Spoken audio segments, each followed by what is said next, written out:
मीठे रस से भरियो री राधा रानी लागे, महारानी लागे। मन कारो कारो यमुना जी को पानी लागे। मीठे रस से भरियो री राधा रानी लागे, महारानी लागे। मन कारो कारो नानी पानी लागे। मीठे रस से भरियो री राधा रानी लागे, महारानी लागे।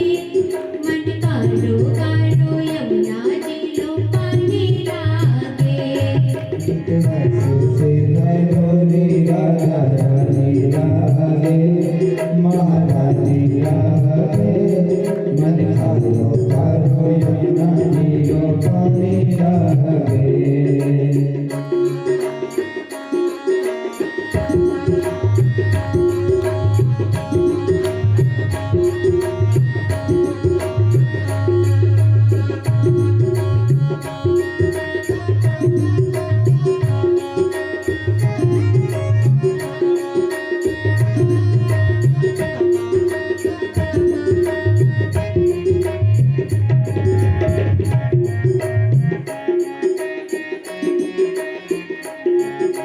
यमुना जी तो कारी कारी राधा गोरी गोरी।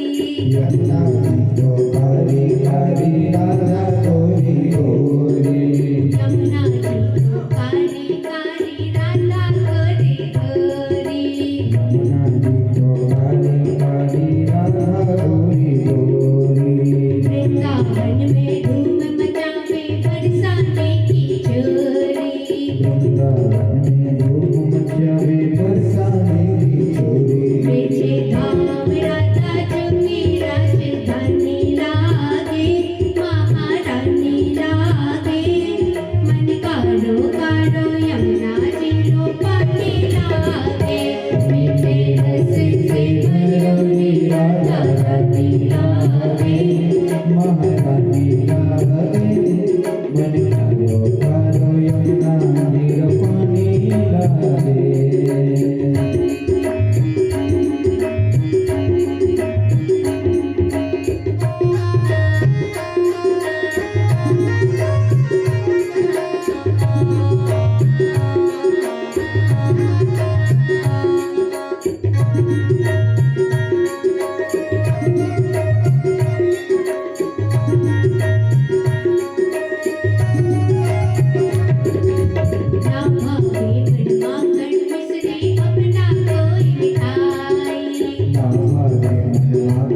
मिश्री अब ना कोई मिठाई ना भावे मन माखन मिश्री अब ना कोई मिठाई माखन मिश्री अब ना कोई मिठाई हमारे जीवड़िया में भावे राधा नाम मलाई हमारी गड़िया में भावे राधा नाम मलाई भान गिलरे तो गुड़ धान्य लागे गुड़ धान्य लागे मन कारो कारो यमुना जीनो पानी लागे मीठे रस से भरी रानी लागे महारानी लागे मन भरा भायना जीव पानी लागे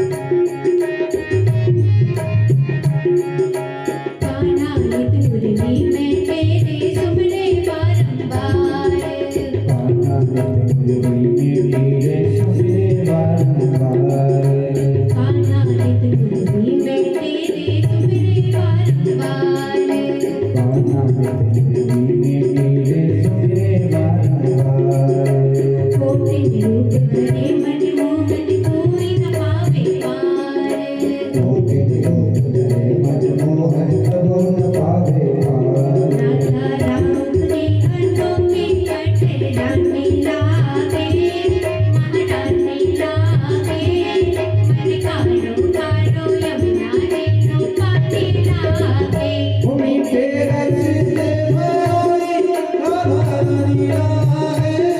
महारानी लागे मन भरा भरा जीव पानी लागे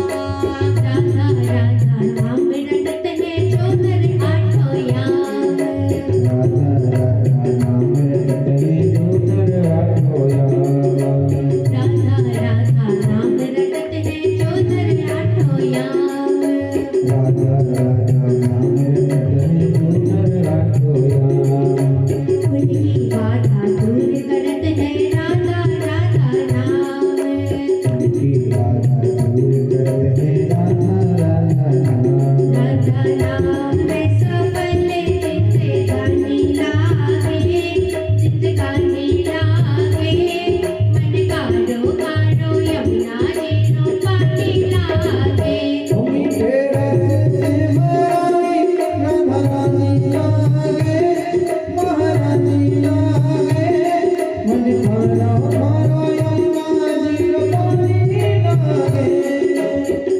मीठे रस से भरी राधा रानी लागे महारानी लागे मन कारो कारो यमुना जीनो पानी लागे रस से भरी राधा रानी लागे महारानी लागे मन कारो कारो यमुना जीनो पानी लागे कारो कारो यमुना जीनो पानी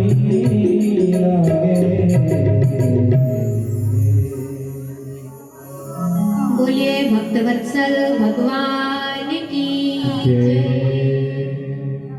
जय जय श्री राधे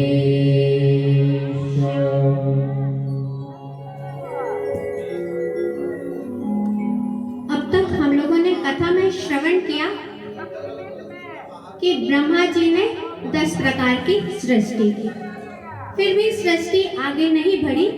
तब ब्रह्मा जी चिंतित हुए और ब्रह्मा जी का शरीर 2 भागों में विभक्त हो गया। वाम भाग से स्त्री बनी शत्रुपा और दक्षिण भाग से मनु जी उत्पन्न हुए। दोनों ने हाथ जोड़कर ब्रह्मा जी से पूछा, पिताजी क्या आज्ञा है?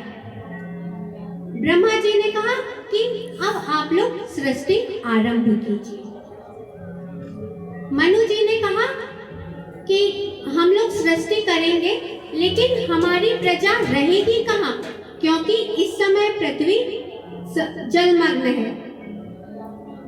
ब्रह्मा जी चिंतित हुए, सोचने लगे कि अब क्या करें।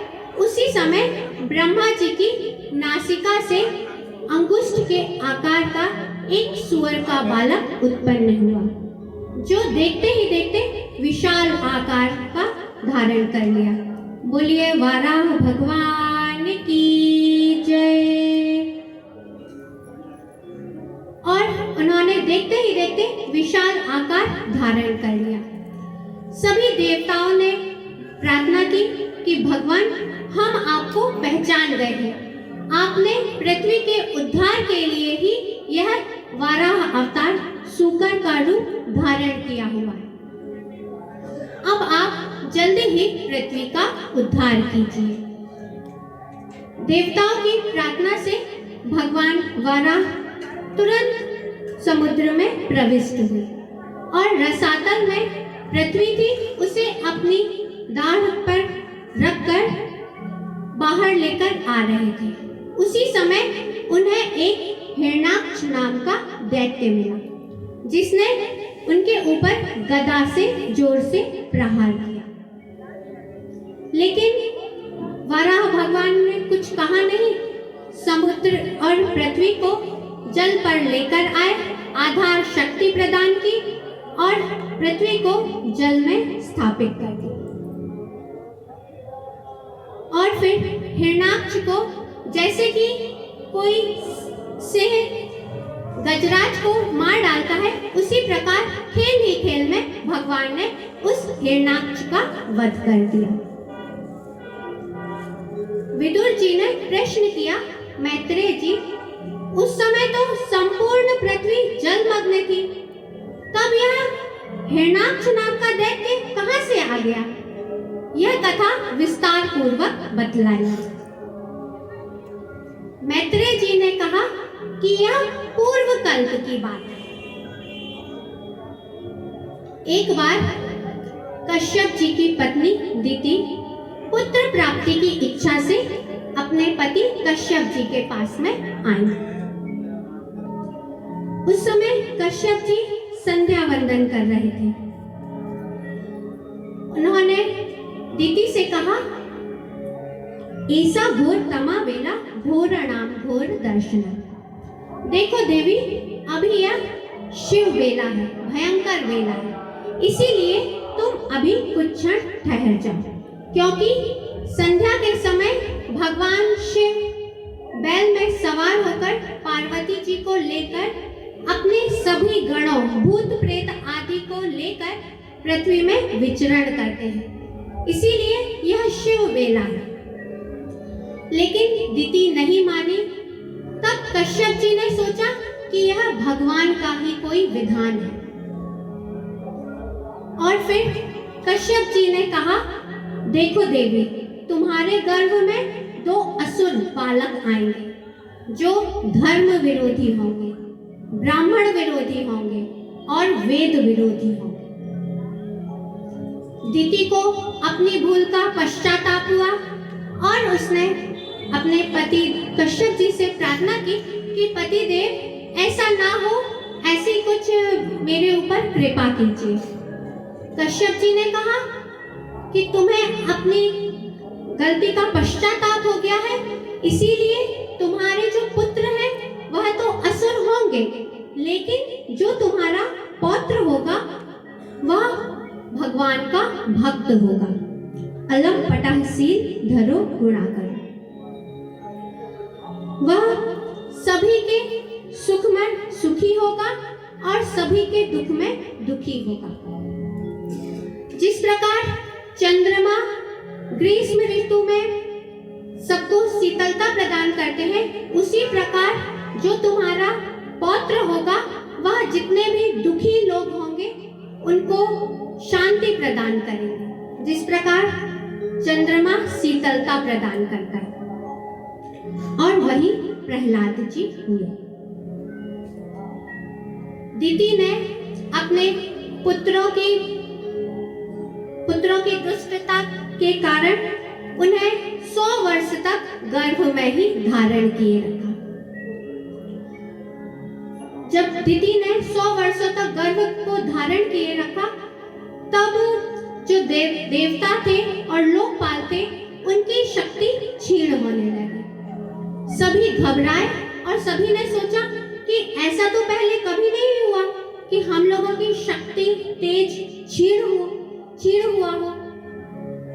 सभी ने जाकर ब्रह्मा जी से प्रार्थना की कि प्रभु, इसके पहले तो ऐसा कभी नहीं हुआ कि हमारी शक्ति ऐसी क्षीण हुई।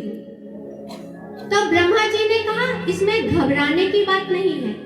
इस समय दीदी ने जो गर्भ धारण किया है, उनके गर्भ में भगवान के पार्षद जय और विजय ही आए हैं, इसीलिए आप लोग घबराएं नहीं।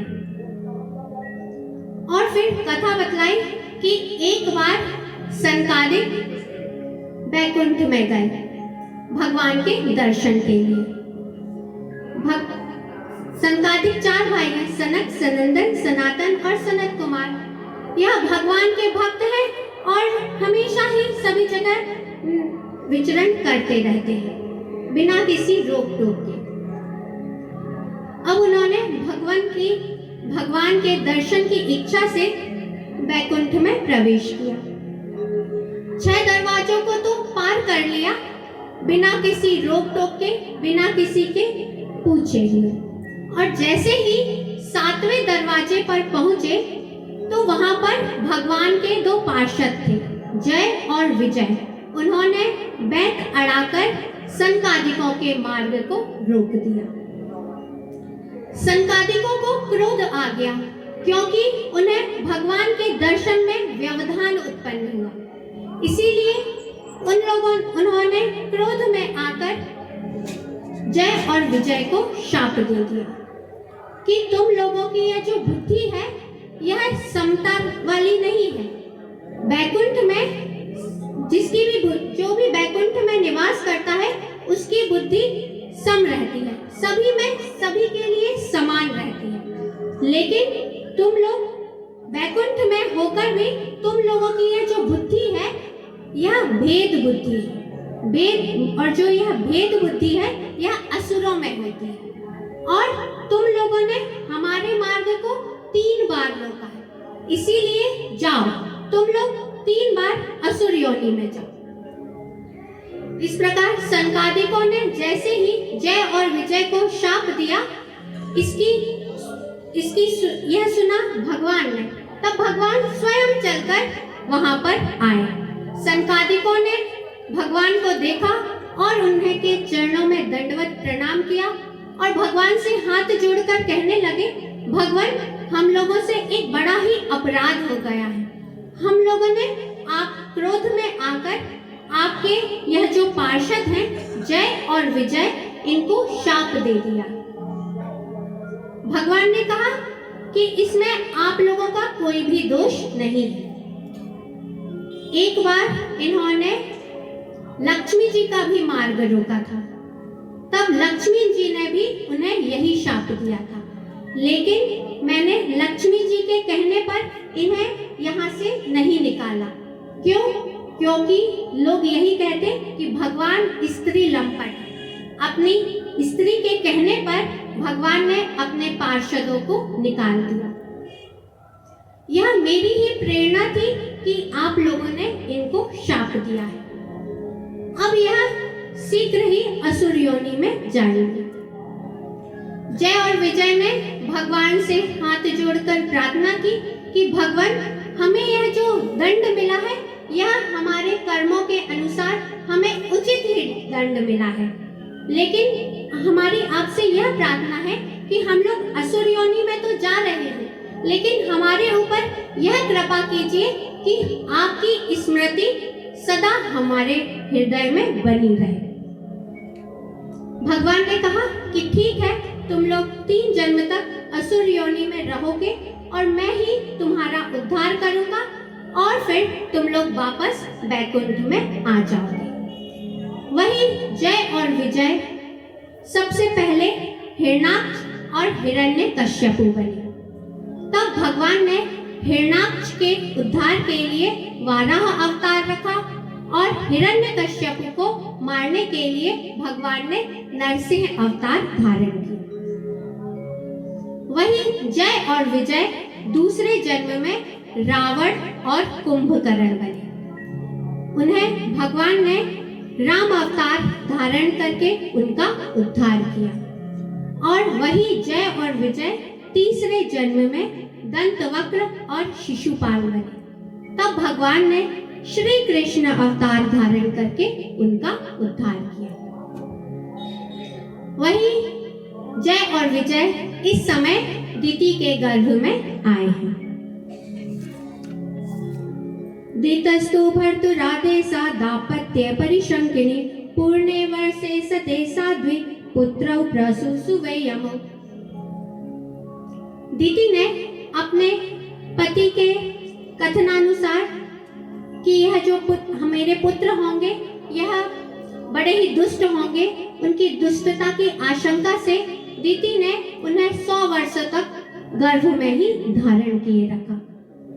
और जैसे ही दिति ने 2 यमज पुत्रों को जन्म दिया, जुड़वा बालकों को जन्म दिया, और वह दोनों बालक जन्म लेते ही उन लोगों का विशाल आकार हो गया। उनके पैर तो पृथ्वी पर थे, लेकिन उनका जो सिर था वह वह स्वर्ग को छू रहा था। और ये हिरण्याक्ष और हिरण्यकश्यपु थे, यह अस्त्र शस्त्र लेकर ही पैदा हुए और मुकुट कवच आदि सभी धारण किए हुए। और हिरण्याक्ष और हिरण्यकश्यपु ने ब्रह्मा जी की आराधना की और ब्रह्मा जी से शक्ति प्राप्त करके दिग्विजय के लिए सबसे पहले हिरण्याक्ष गया। चारों दिशाओं में घूमा हिरण्याक्ष, लेकिन उसे कोई अपने समान बल वाला युद्ध के लिए नहीं मिला। तब उसने वरुण लोक में गया और वरुण जी से बोला कि अब आप मेरे साथ युद्ध कीजिए। वरुण देव ने कहा कि अब मेरी युद्ध आदि में कोई चाव नहीं रह गया है। इस समय यदि तुमसे कोई लड़ सकता है तो वह है भगवान श्री हरि। हिरण्याक्ष वहां से निकला और जैसे ही बाहर निकला उसे नारद जी मिले। नारद जी से पूछा कि यह श्री हरि कहां पर मिलेंगे। नारद जी ने कहा कि इस समय भगवान ने वाराह रूप धारण किया हुआ है और जो तुम लोगों ने पृथ्वी को छिपाकर रसातल में रखा है ना, उसी के उद्धार के लिए इस समय वाराह का रूप धारण करके भगवान रसातल में गए। अब हिरण्याक्ष भी गया रसातल में और देखा कि एक सुअर। तब उसे बड़ा ही क्रोध आया और उसने भगवान को ललकारा कि इस जंगली पशु का यहाँ जल में क्या कार्य है, यह यहाँ पर क्या कर रहा है। उस समय भगवान ने अपनी दाढ़ पर पृथ्वी को धारण किया हुआ था और पृथ्वी घबरा रही थी, इसीलिए भगवान ने हिरण्याक्ष के कुछ भी उत्तर नहीं दिया और हिरण्याक्ष ने भगवान के ऊपर गदा से प्रहार किया। लेकिन भगवान ने पहले पृथ्वी को लेकर आए, जल के बाहर अपने खुरों से जल को स्तंभित किया, पृथ्वी को स्थापित किया और फिर हिरण्याक्ष और भगवान वाराह में भयंकर युद्ध होने लगा। दोनों ओर से दिव्यास्त्रों का प्रहार होने लगा। सभी देवता आकाश में उपस्थित हो गए और सभी देवताओं ने भगवान से प्रार्थना की, ऐसा घोर तमा संध्या लोकत चंपट करे प्रभु। प्रभु, यह संध्या काल आ गया है और रात्रि के समय असुरों की जो शक्ति होती है वह और भी बढ़ जाती है, इसीलिए भगवान इसका जल्दी ही उद्धार कर दीजिए। तब भगवान ने हिरण्याक्ष के ऊपर शस्त्रों से प्रहार किया और हिरण्याक्ष ने भी भगवान के ऊपर अपने घूंसे से प्रहार किया।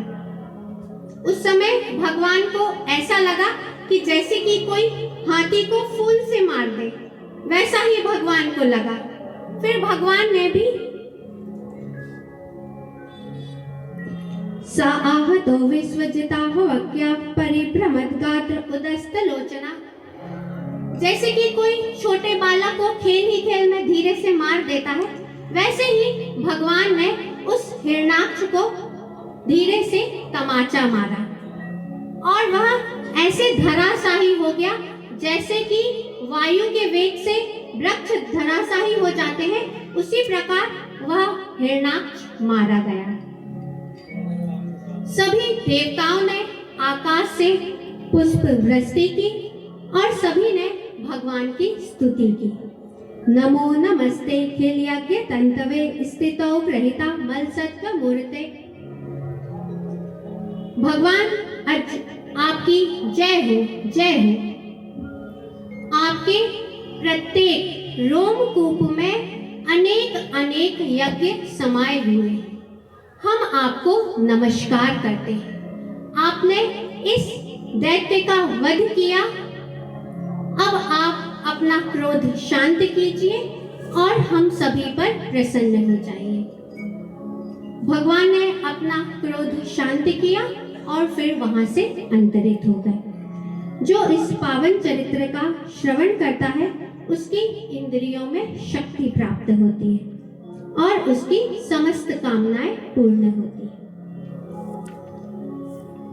मनु जी को पृथ्वी मिल गई और मनु जी ने अपनी पत्नी सतरूपा के गर्भ से 5 संतानें उत्पन्न की, 2 पुत्र और 3 पुत्रियां।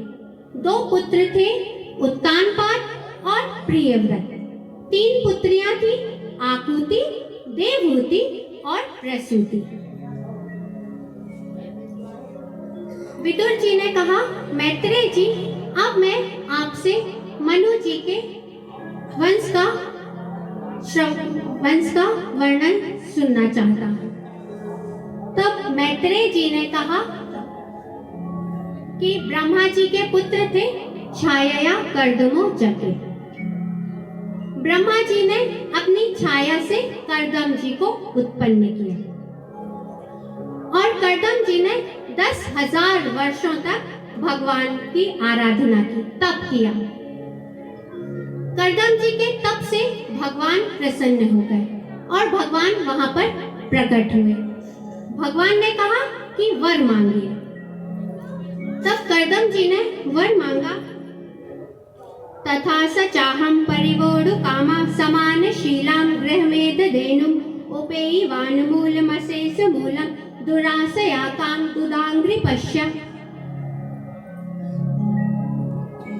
कर्दम जी ने कहा, प्रभु, मैं आपको नमस्कार करता हूँ।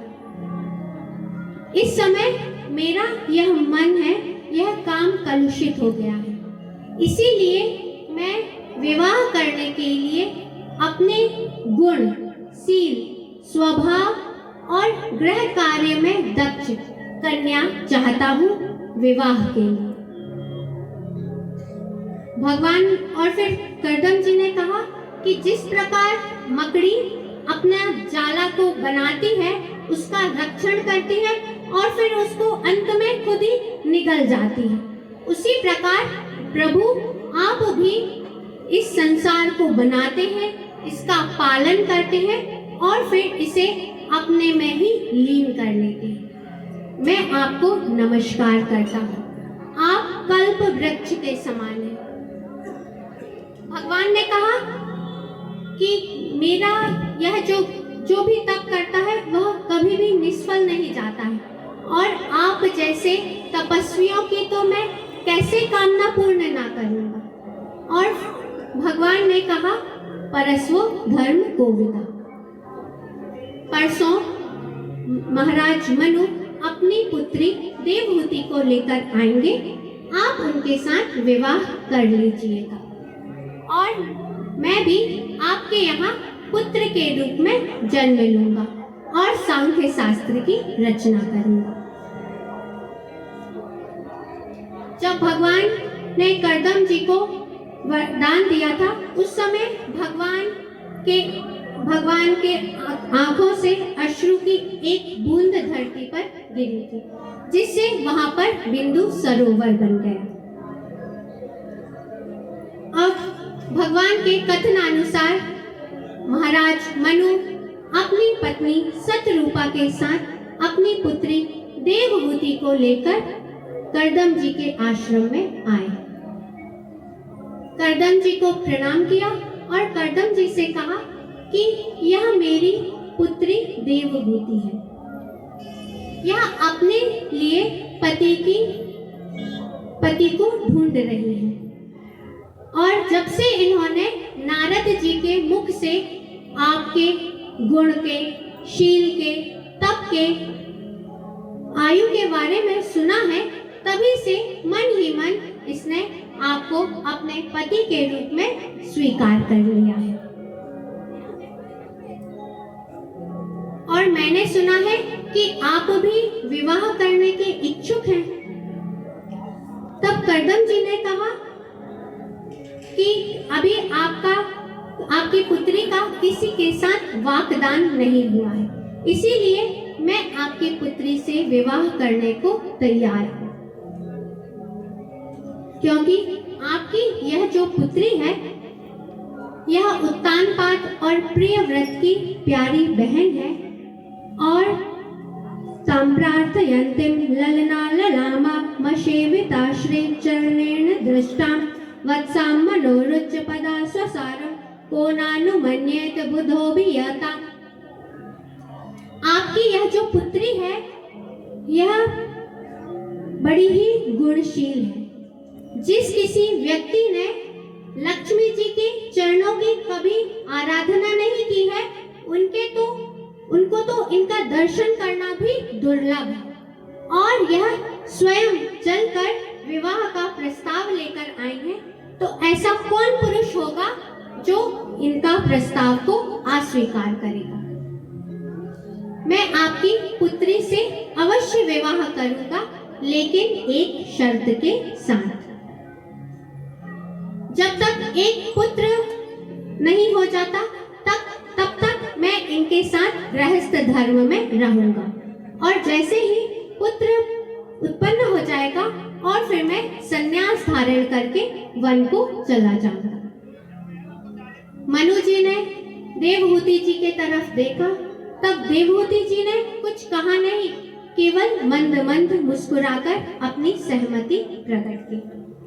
मनु जी ने अपनी पुत्री देवहूति का विवाह कर्दम जी के साथ किया, और दहेज में बहुत सा धन आदि देकर अपने नगर को लौट आए। कर्दम जी तप करने में लीन हो गए, और बहुत दिनों तक कर्दम जी तप करते रहे। तप करने से और देवहूति जी उनकी सेवा करते करते दुर्बल हो गई। व्रत आदि करने से उनका जो शरीर था वह क्रश हो गया था। एक दिन कर्दम जी ने देखा देवहूति जी के तरफ, तब कहा कि देवी, मैं तुम्हारी सेवा से बड़ा ही प्रसन्न हूँ, क्योंकि समस्त जीवधारियों को अपना शरीर सबसे अधिक प्रिय होता है, लेकिन तुमने अपने इस शरीर की परवाह ना करते हुए मेरी निरंतर सेवा में लगी रही। और कर्दम जी देवहूति जी के मन की बात समझ गए, और उन्होंने प्रियाया प्रियमन्वीक्षं कर्दमो योगमास्थिता विमानं कामगं चप्तस्तर्हे वावीरचीकरत्। कर्दम जी ने अपने योग बल से एक विमान को तैयार किया जो मन के अनुसार चलता था, मन की गति के अनुसार चलता था। कर्दम जी ने देखा कि देवहूति जी का शरीर बड़ा ही दुर्बल हो गया है। तब उन्होंने कहा कि देवी, अब आप यह जो सरोवर है, जो भगवान के अश्रु गिरने से प्रकट हुआ था, बिंदु सरोवर, इसमें आप स्नान कीजिए और फिर इस विमान में सवार हो जाइए। देवहूति जी ने जैसे ही उस सरोवर में प्रवेश किया, वहां पर उन्हें 1000 दिव्य कन्याएं मिली जो कमल के समान कोमल थी, कमल के समान सुंदर थी और उनके पास से कमल की सी सुगंध निकलती थी। उन सभी ने देवहूति जी को स्नान आदि कराया, वस्त्र आभूषण आदि धारण करवाए और उन्हें भोजन करवाया, रसायन आदि पिलाया, जिससे विवाह के पूर्व देवहूति जी का जैसा स्वरूप था, सौंदर्य था, वैसा ही हो गया। देवहूति जी उस विमान में सवार हुई और कर्दम और देवहूति जी ने बहुत समय तक विहार किया। विभाज्य नवधात्मानं मानवीं सुतसो सुकाम रामं प्रेम निर्मयन रेमे वर्ष पुकान मुहूर्तवत्। और कर्दम जी ने अपने आप को 9 भागों में विभक्त किया और 9 कन्याओं को जन्म दिया और इतना लंबा समय एक मुहूर्त के समान व्यतीत हो गया। कर्दम और देवहूति जी की 9 कन्याएं उत्पन्न हुई और फिर कर्दम जी तप करने के लिए जाने लगे। तब देवहूति जी ने कहा कि यह 9 कन्याएं हैं, अब इनका विवाह कौन करेगा? और कन्याएं हैं, जब यह अपने घर चली जाएंगी तब मेरी देख रेख करने वाला भी तो कोई होना चाहिए। फिर कर्दम जी ने ब्रह्मा जी के 9 पुत्रों से अपनी 9 पुत्रियों का विवाह किया और उसके बहुत समय के पश्चात तस्यां बहुतिथे काले भगवान मधुसूदन कार्दमं वीर्यमापन्नो जगे अग्निरिव दारुणी। जैसे काष्ठ से अग्नि प्रकट होती है, जब काष्ठ लकड़ी का मंथन किया जाता है तब उससे अग्नि प्रकट हो जाती है, उसी प्रकार देवहूति जी के गर्भ से भगवान कपिल का जन्म हुआ। बोलिए कपिल देव भगवान की जय।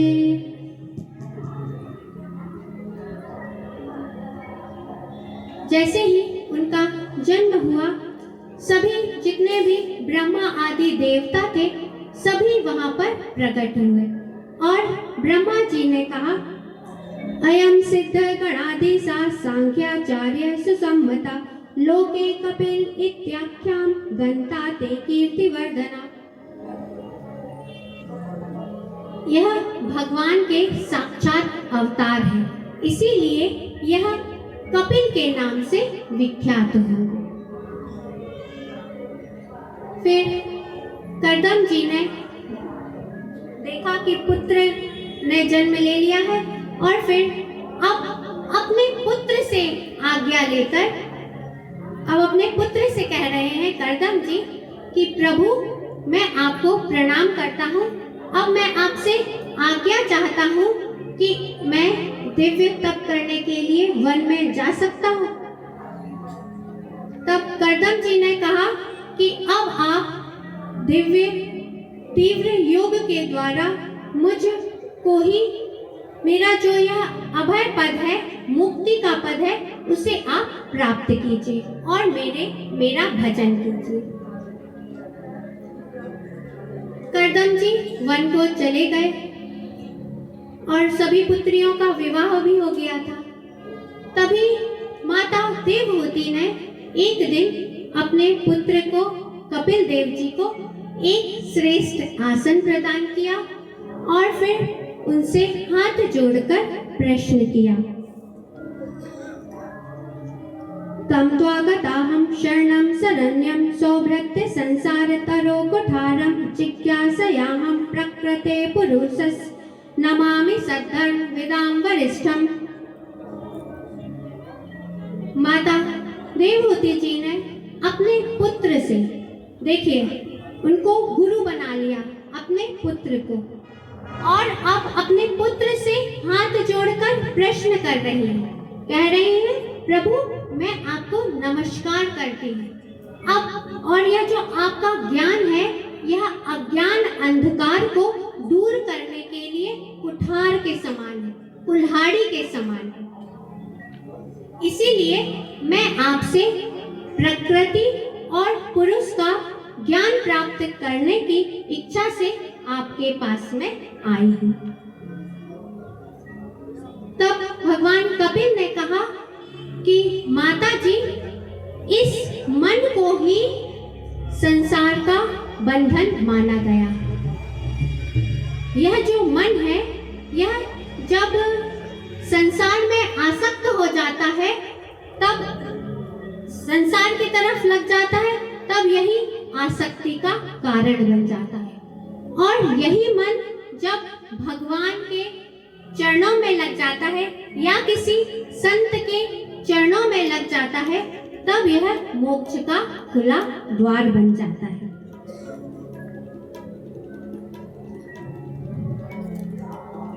और फिर कह रहे हैं, प्रसंग मजरम पाशा महात्मा न कवयो विदो स एस साधु सुकृतो मोक्ष द्वारम अपाव्रतम। करदम जी कह रहे हैं, माता जी, यह जो मन है,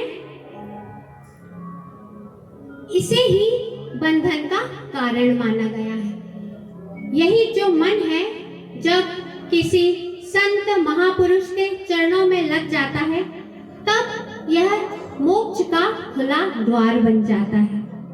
और फिर संतों के लक्षणों का वर्णन कर रहे हैं कि संत किसे कहा जाता है। कोई वस्त्र से या बाहरी चिन्हों से किसी संत को पहचाना नहीं जा सकता है। उनमें कौन कौन से गुण होने चाहिए, उसका वर्णन कर रहे हैं कपिल भगवान। तितिक्षवः कारुणिकाः सुहृद सर्वदेहिनां अजात शत्रवः शान्ताः साधवः साधुभूषणा। साधु किसे कहा जाता है? जो तितिक्षु हो।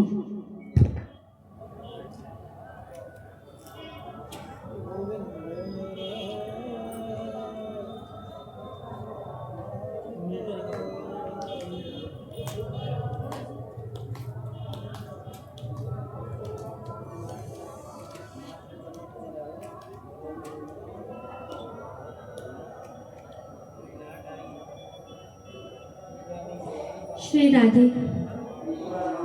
बोलिए भक्तवत्सल भगवान की जय। कपिल भगवान बतला रहे हैं कि साधुओं में कौन कौन से गुण होने चाहिए। साधु को तितिक्षु होना चाहिए, सभी में करुणा होनी चाहिए, सभी के प्रति दया की भावना होनी चाहिए, सभी का सुहृद होना चाहिए, अजात शत्रु, उनका कोई भी शत्रु ना हो, अजात शत्रु, शांत स्वभाव के होना चाहिए, किसी भी परिस्थिति में शांत रहना चाहिए। यह साधुओं के आभूषण बतलाए गए हैं। जिनमें यह गुण होते हैं उसे ही संत कहा जाता है, साधु कहा जाता है। और फिर कपिल देव जी बतला रहे हैं कि जब मन संतों के चरणों में लग जाता है तब मोक्ष का मार्ग खुल जाता है। और कह रहे हैं कि मैं साक्षात भगवान हूँ, प्रकृति का भी मैं पुरुष हूँ, मेरे सिवा और किसी का भी आश्रय लेने पर मोक्ष की प्राप्ति नहीं हो सकती है।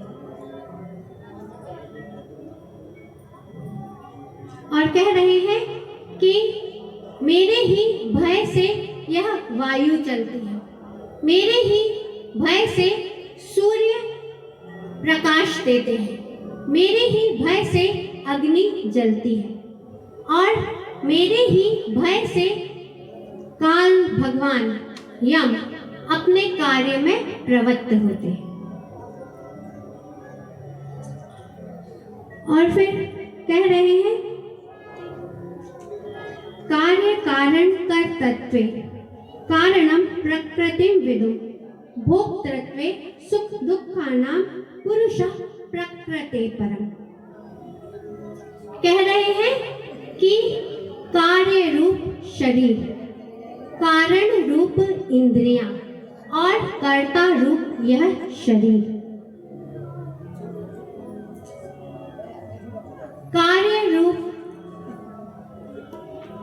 रूप है यह शरीर जिससे कि हम सारे कार्य करते हैं, यह कार्य रूप शरीर और कर्ता रूप इंद्रियां, जिस इंद्रियों के माध्यम से हम सारे कर्म करते हैं और कर्ता रूप इंद्रियों के अधिष्ठात्री देवता।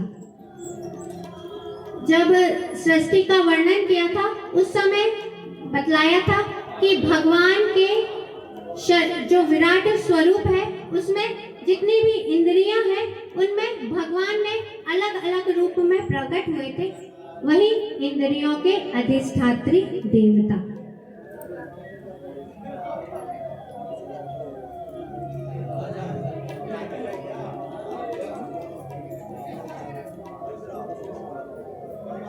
यही प्रकृति के भोक्ता बनते हैं।